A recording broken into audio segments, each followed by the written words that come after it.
Guys, good morning. So, ipipicture po natin to. So, na-receive ko na ang pinadeliver ko. So, ito ay Oxycure Acne Clear Oil Control Moisturizer.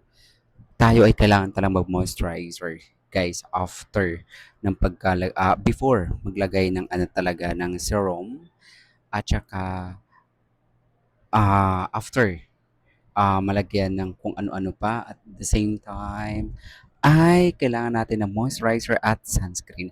So ito ang kailangan para mag-lock daw ang ating nilalagay kagaya ng mga serum, kung ano pang mga ingredients na nilalagay natin sa mukha. At the same time, so ito ay 10 ml na. So na-receive ko ito sa TikTok ko mismo. Sa TikTok account, ito ay naka 11/11, naka promo pa.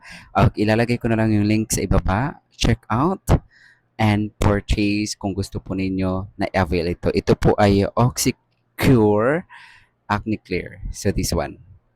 Okay. So yun lang bago ito na na-receive ko. Yun lang. Bye-bye. Thank you.